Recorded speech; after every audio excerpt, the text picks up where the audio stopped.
Last के 2 महीने बचते हैं। 2 महीने, ये वो 2 महीने होने वाले हैं जो कि आपका सिलेक्शन होना या ना होना डिसाइड कर सकते हैं। क्योंकि ये 2 महीने इतने क्रूशियल है कि अगर कोई बच्चा इस समय 400-500 पे होगा, वो बच्चा 700 से ऊपर आ सकता है। और कोई बच्चा अगर 650 और 680 को पार कर रहा होगा और इसने ये 2 महीने अच्छे से प्लान नहीं करे, तो बेटा जी उसका सिलेक्शन रुक जाएगा, यानी कि वो सीधे धड़ाम 450 पे गिर सकता है।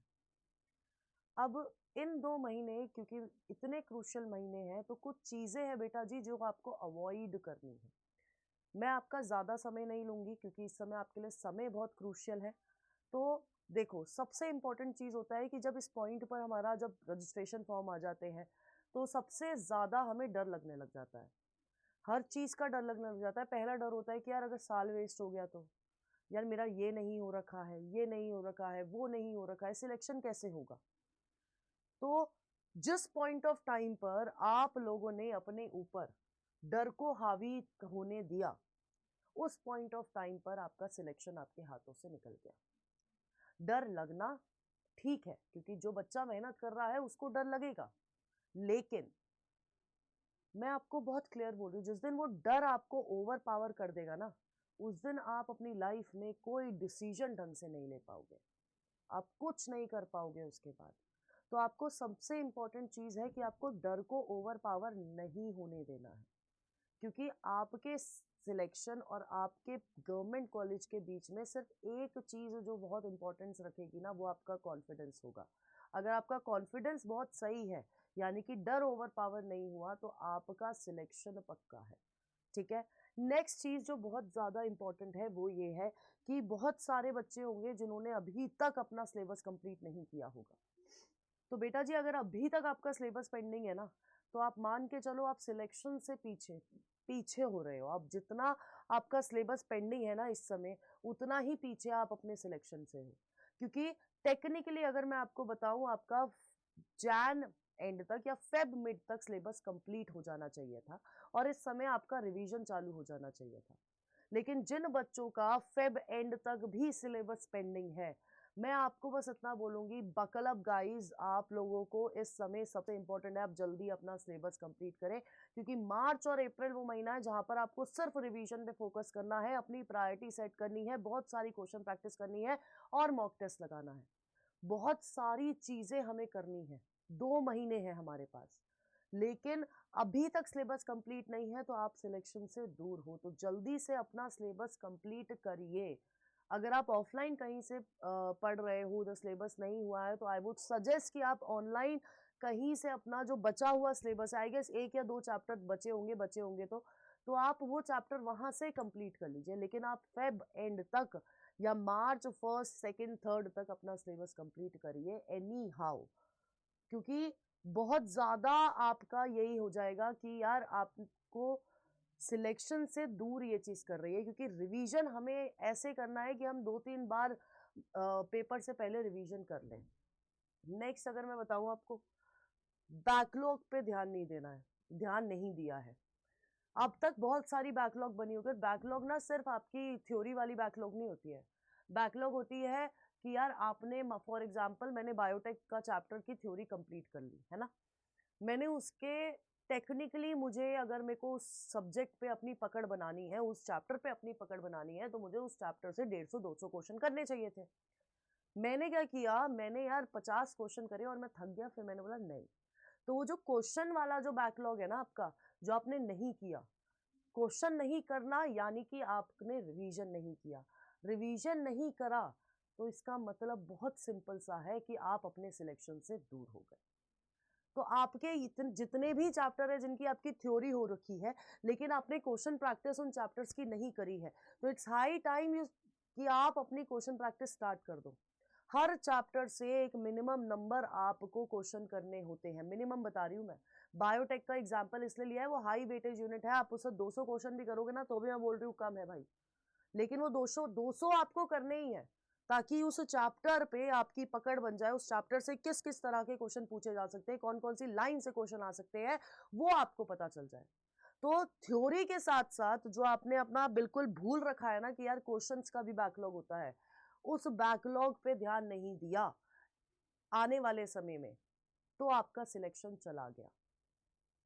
नेक्स्ट है हमारा बेटा जी, हम लोग इस दौरान जो बच्चा रिवीजन कर रहा होगा, पेपर लगा रहा होगा, क्वेश्चन प्रैक्टिस कर रहा होगा, उसके पास एक पूरा पर्चा होगा, और मैं कह रही हूं यार 3-4 पर्चे ऐसे भर रखे होंगे अपनी गलतियों से कि यार मेरा इस चैप्टर का ये वाला टॉपिक अच्छा नहीं है, मेरा ये वाला टॉपिक बहुत वीक है, समझ ही नहीं आ रहा है, मैं यार अजर्शन रीजन वाले क्वेश्चंस नहीं कर पा रहा हूँ, यार मेरे मैच द फॉलोइंग भी गलत हो रहे हैं, यार मैं बहुत सिंपल क्वेश्चन, मेरे से हार्ड क्वेश्चन तो हो जा रहे हैं लेकिन मैं सिंपल क्वेश्चन नहीं कर पा रहा हूँ। ये जो बहुत छोटी छोटी मिस्टेक है ना, इसके साथ साथ सिली मिस्टेक कौन सी? मैं क्वेश्चन ढंग से रीड नहीं करता हूँ, मैं क्वेश्चन रीड करने से पहले आंसर रीड करता हूँ और उसके हिसाब से अपना आंसर मार्क कर देता हूँ, मैं ढंग से पढ़ ही नहीं रहा हूँ अपने क्वेश्चंस को, अटेम्प्ट नहीं कर रहा हूँ, मुझे क्वेश्चन समझ नहीं आ रहे, जितनी भी गलतियां मैं कर रहा हूँ OMR ढंग से फिल नहीं कर रहा हूँ, जितनी भी गलतियां मैं कर रहा हूँ इस पॉइंट ऑफ टाइम पर, अगर आपने अब तक जितनी गलतियां करी हैं उन गलतियों पे काम नहीं करा, उनको बंद करके आपने किसी अलमारी में फेंक दिया, तो आप अपने सिलेक्शन से कोसों दूर हो गए हैं। क्योंकि जो इंसान अपनी गलतियों पे काम करता है वो इंसान आगे बढ़ता है, और अगर किसी ने अपनी गलतियां ऐसे दबा के कहीं कोने में फेंक दी है बेटा, फिर काम नहीं चलेगा। तो अपनी गलतियों को, अपने वीक कंसेप्ट को एवरेज बनाना है, एवरेज कंसेप्ट को स्ट्रॉन्ग बनाना है। ये जो पढ़ने वाली आप सिली मिस्टेक करते हो ना, वो आपको जितने क्वेश्चन प्रैक्टिस करोगे, आप कोशिश करो कि आप क्वेश्चन प्रैक्टिस जब कर रहे हो आप हर क्वेश्चन ढंग से पढ़ो, हर क्वेश्चन को ढंग से समझो। ये सारी गलतियों को आपको इम्प्रूव करना है, गलतियों से दूर नहीं भागना है। नेक्स्ट अगर मैं बात करूं, देखो इस पॉइंट ऑफ टाइम पे 2 महीने बचे हैं, कुछ चैप्टर्स ऐसे होंगे जो आपने अभी तक छुए नहीं होंगे, या बहुत डर लगता होगा यार ये कर लिया, ये नहीं करूंगा, ये कर लिया, अगर इस पे ध्यान दे लिया तो मैं आगे आने वाला बाकी किसी चीज पे ध्यान नहीं दे पाऊंगा। तो उस चीज के लिए मैं आपको बस एक चीज बोल रही हूँ कि यार आप अपने वीक चैप्टर्स पे अभी ध्यान ना देके आप अपने एवरेज चैप्टर्स को पकड़ो। फॉर एग्जाम्पल मेरा ह्यूमन रिप्रोडक्शन एक एवरेज चैप्टर है ना, लेकिन मुझे इतना पता है कि ह्यूमन रिप्रोडक्शन वाले चैप्टर से यार 4 क्वेश्चंस आएंगे, तो मैं एवरेज वाले चैप्टर को स्ट्रॉन्ग चैप्टर में कन्वर्ट कर सकता हूं। दूसरी तरफ एक वीक चैप्टर है और मुझे पता है ये इंपॉर्टेंट चैप्टर है, तो यार अगर उस वीक चैप्टर से, फॉर एग्जांपल मेरा जेनेटिक्स वीक है लेकिन मुझे नहीं समझ आ रहा यार, बहुत वीक है मेरा वो चैप्टर, तो उस वीक वाले चैप्टर को एटलीस्ट मैं एवरेज कर सकता हूं कि यार उस चैप्टर से अगर 4 क्वेश्चन आते हैं एटलीस्ट मैं 2 करके आ जाऊंगा, है ना। तो उस वीक को मैं एवरेज करूंगी, मैं इस समय अपने दिमाग से चलूंगी, है ना, कि यार ये हाई वेटेज चैप्टर है, ये एवरेज है, मेरे को इसको स्ट्रॉन्ग करना है, ये वीक है, मेरे को इसको एवरेज पे लेके आना है, ताकि मैं ओवरऑल अपना स्कोर इंक्रीज कर सकूं। और सबसे ज्यादा सही यही होता है, बच्चों की फिजिक्स कमजोर होती है, बायो वालों की, केमिस्ट्री में न्यूमेरिकल्स की दिक्कत होती है, बायो आपका एक ऐसा सब्जेक्ट है जहां पर आप मान के चलो अगर आपको एक गवर्नमेंट कॉलेज चाहिए, आपको 680 प्लस मार्क्स चाहिए, तो आपको बायो के अंदर 345 प्लस नंबर लाने पड़ेंगे, ताकि आपका केमिस्ट्री और फिजिक्स में होने वाली गलतियां कंपनसेट हो जाए। तो उस कंपनसेशन के लिए आपको अपने इस तरह की स्ट्रैटेजी बनानी पड़ेगी कि मुझे ये हाई वेटेज चैप्टर है, मेरा स्ट्रॉन्ग नहीं है, मेरा एवरेज है, मुझे इसे स्ट्रॉन्ग बनाना है इन 2 महीनों में, 1 महीने में, दो नहीं, 1 मार्च में। ये एक वीक चैप्टर है लेकिन हाई वेटेज है, मेरे को एटलीस्ट इसको एवरेज करना है यार। अगर आपने ये कर लिया आप सिलेक्शन के करीब हैं, और अगर आपने ये नहीं किया तो आप सिलेक्शन से बहुत दूर हैं। तो आपको इन सारी चीजों पे ध्यान देना है ताकि आप अपने सिलेक्शन के पास जा सके।